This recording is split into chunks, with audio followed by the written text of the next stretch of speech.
राजस्थान चुनाव के बीच पहली बार पीएम मोदी ने सचिन पायलट के पिता का नाम लिया। अब राजेश पायलट के नाम से बवाल मच गया है। इस मुद्दे पर सचिन पायलट के साथ साथ अशोक गहलोत ने भी चुप्पी तोड़ी। अब इन सभी जवाबों को आपको सुनवाएंगे, लेकिन उससे पहले ये जान लेना बहुत ज्यादा इंपॉर्टेंट है कि आखिर पीएम मोदी को अचानक से सचिन पायलट के पिता की याद कहां से आई। आखिर पीएम मोदी के इस बयान के मायने क्या क्या है। आपको बता दें, पीएम मोदी की नजर गुजर वोट बैंक पे है। पीएम मोदी के मन में ऐसा चल रहा है कि सचिन पायलट को सीएम नहीं बनाने से गुजर वोट नाराज है और राजेश पायलट का नाम लेकर उस वोट बैंक को बीजेपी की तरफ डाइवर्ट किया जा सकता है।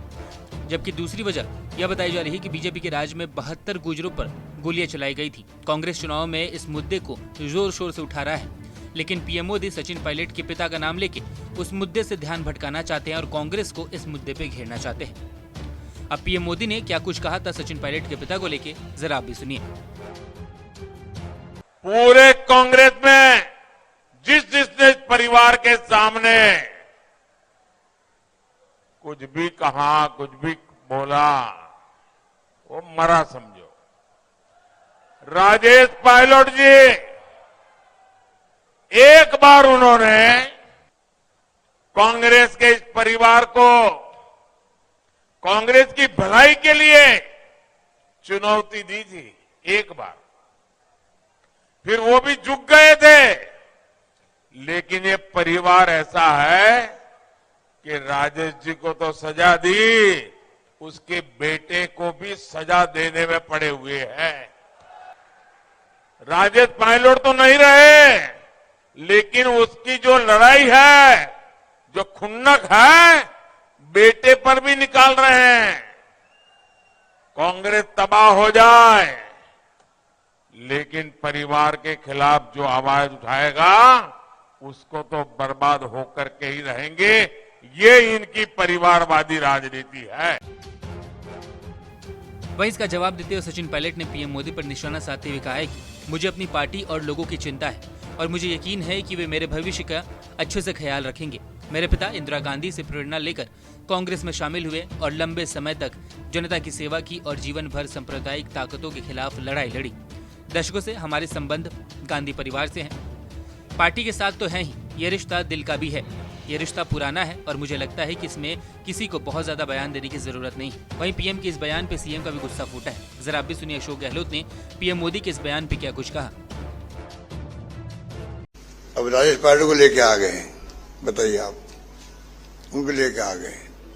इतने घबराए हुए हैं कि कांग्रेस पार्टी में कब क्या हुआ क्या नहीं हुआ।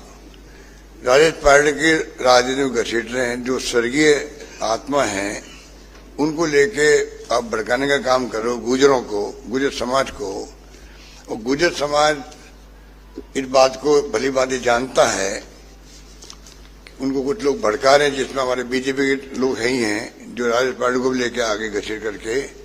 मैं पूछना चाहता हूं कि जो भड़काने वाले लोग हैं, उनकी पार्टी ने 22 बार फायरिंग करी थी। 22 फायरिंग हुई है उस वक्त में सोयला में हुई थी, टोंक में, गरसाना में हुई, प्रसाद में, गुजरों तो हुई है। कुल 22 फायरिंग में 72 गुजर मारे गए थे। 72 गुजर मारे गए थे। 12 दिन तो ऐसे पड़ी रही थी और उसके बाद सरकार बदल गई उनकी और मैं मुख्यमंत्री बना। मैंने उस वक्त भी करने बैठे साहब मेरे संपर्क में रहे, धरने दिए, फिर भी उन्होंने रेल पटरी में बैठ गए। सब कुछ किया उन्होंने। हमने प्यार से, भाईचारे समझे से उनको उठाया बार बार। हमने आरक्षण दिया, 1% फिर 5% दिया। आज सैकड़ों लोग आरएस बन रहे हैं, डॉक्टर बन रहे हैं उनके गुजर समाज के। और सबसे बड़ी बात है, फायरिंग में मारे गए 72 लोग। मेरे वक्त में फायरिंग छोड़ो, मैंने लाठीचार्ज तक नहीं होने दिया। लाठीचार्ज नहीं होने दिया। ये किस मुंह से बात करते हैं हमारी। फिर भी भड़का रहे लोगों को।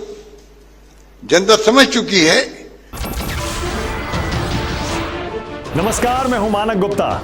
अगर आपको हमारा ये वीडियो पसंद आया हो तो इसे लाइक और शेयर जरूर करें और हां, हमें सब्सक्राइब और फॉलो करना ना भूलें ताकि आप देश और दुनिया की कोई खबर मिस ना करें। तो जुड़े रहिए हमारे साथ और देखते रहिए न्यूज़ 24।